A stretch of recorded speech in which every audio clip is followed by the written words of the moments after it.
कपड़े धोने वाली बहू। शादी के पहले से ही विभा को कपड़े धोने का बड़ा शौक था। कभी नल के नीचे तो कभी तालाब के पास। अरे मेरी नीली वाली लुंगी नहीं दिख रही है। विभा की अम्मा, कहाँ रखी है लुंगी? अरे वो तो विभा ने परसों ही धोकर रखी थी आपकी अलमारी में, देखो वहीं होगी। वो ना मैंने आज धो दी, मुझे लगा कि गंदी हो गई होगी। अरे कैसे गंदी हो गई थी? उसे तो मैंने पहना भी नहीं। हे भगवान, इस लड़की के कपड़े धोने की आदत से परेशान हो गया हूँ मैं। जितना तो घर में राशन नहीं आता, उससे कहीं ज्यादा डिटर्जेंट पाउडर का खर्चा है। इसकी शादी करवा दो, शादी जाए अपने घर में ही करे काम, फिर चाहे घर के कपड़े धोने हो या पूरे गांव के। हाँ ठीक बोल रही हूँ, देखता हूँ मैं कोई लड़का। वो दिन भी आ जाता है जब विभा को देखने लड़के वाले आ जाते हैं। लड़की मुझे अच्छी लगी। होने वाली सास कहती है, बेटी अगर कुछ पूछना है तो पूछ लो। वैसे तो हमारी लड़की बहुत ही शर्मीली है, जो बोल दो वो मान लेती है, इसे क्या पूछना होगा। अरे कैसी बात कर रही हो माँ, मुझे इन लोगों के घर रहना है, सवाल तो कई है। हाँ हाँ बेटा, पूछ लो ना, क्या पूछना है। आप लोगों के घर कपड़े कौन धोता है? सास का मुंह बन जाता है। देखो, अगर तुम ये कहना चाहती हो कि तुम्हें कपड़े धोने नहीं आते तो सुन लो, कपड़े मैं ही धोती हूँ, लेकिन तुम्हारे आ जाने के बाद मैं रुमाल तक नहीं धोऊंगी। अरे चुप रहना भाग्यवान, बहू बेचारी घर आई नहीं, उसे डराना शुरू कर दिया। वो क्या है ना बिटिया, अभी तक तो ये कल्लू की माँ ही धोती थी, लेकिन अब तुम्हारे पापा तो दहेज में वॉशिंग मशीन देंगे ही। तभी विभा की माँ बोल पड़ती है, सवाल भी पूछा तो क्या। वैसे भाई साहब, मशीन की तो फिर भी कपड़े धोने की कैपेसिटी होती है। मतलब जो बिटिया दे रहे हैं ना विभा, इसे कपड़े धोने का बहुत शौक है। ये आप लोगों के क्या, आस पड़ोस गांव मोहल्ले सबके कपड़े धो दे और उफ तक ना करे। बाहर देखा नहीं आपने कितने कपड़े सूख रहे हैं?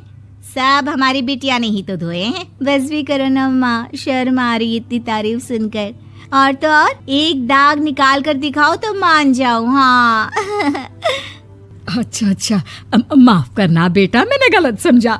हमें तो रिश्ता बहुत पसंद है। और ऐसे जुड़ जाता है रिश्ता कपड़े धोने का शौक रखने वाली विभा का। उसकी शादी हो जाती है कोयला फैक्ट्री में काम करने वाले कल्लू के साथ। शादी के बाद अचानक विभा चिल्लाती हुई सास के पास आती है। सासू माँ, अरे सासू माँ कहाँ है आप? ये तो धोखा है, धोखा दिया आप लोगों ने मुझे। इसे ससुर के चक्कर के बारे में पता चल गया। अरे तो उसमें तुझे क्यों धोखा मिला है? अरे नल में पानी नहीं आता, कपड़े कैसे कब धुलेंगे?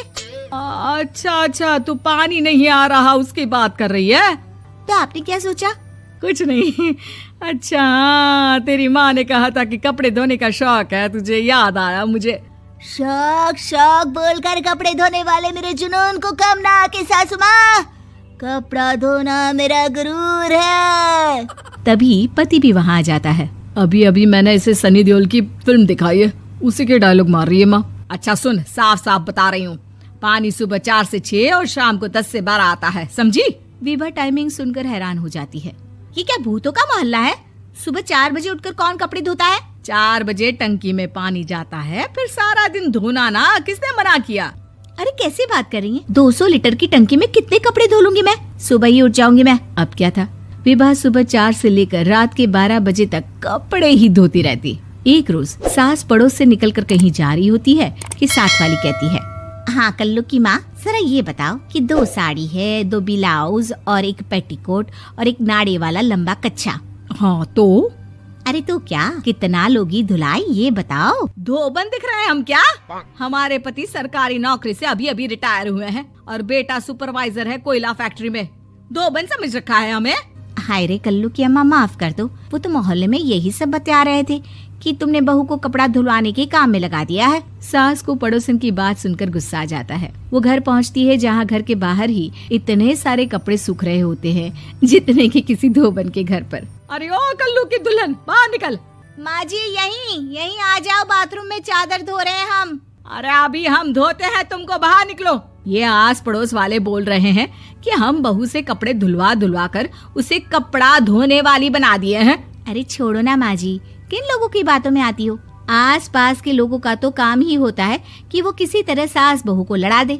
बहू सारे घर के कपड़े धोती है, ये क्या कम है? बोलिए। सास को भी लग जाता है कि वो बहू का ये सनकीपन नहीं छुड़वा सकती, इससे अच्छा है कि खुद ही चुप हो जाए। एक रोज सास और बहू मंदिर जाते हैं, जहाँ सास की साड़ी वहाँ खड़ी भीख मांगने वाली से मिलती है। माँ जी क्या बात है, आपकी साड़ी उस भिखारन से कितनी मिल रही है ना? हाँ हाँ देखो तो, दोनों की साड़ी मिल रही है। क्या बात है कल्लू की अम्मा, तुम खुद को तो अफसर की बीवी बताती हो और ऐसी सिंपल सी प्लेन साड़ी पहनकर घूमती हो। सिंपल और प्लेन नहीं है ये साड़ी। तो क्या सोने के धागे से फूल बने हैं? कुछ भी सासू माँ, कुछ भी। हाँ बने थे इस साड़ी में सोने के धागे से फूल। मेरे पति लेकर आए थे मद्रास से स्पेशली मेरे लिए 10,000 की।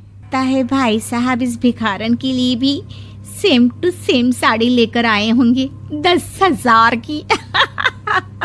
सास उस वक्त तो कुछ नहीं कहती, लेकिन बहू के साथ घर आती है और अलमारी से एल्बम निकाल कर लाती है। ये साड़ी देख रही है, ये वही साड़ी है जिसे मैंने अभी पहना था। इस साड़ी में ये जो चमकदार फूल दिख रहे हैं ना, ये सोने के धागों से काटे गए हैं। लेकिन तू लोकल वॉशिंग मशीन ब्रश से घिस घिस कर सारे फूलों को निकाल कर साड़ी प्लेन कर दी।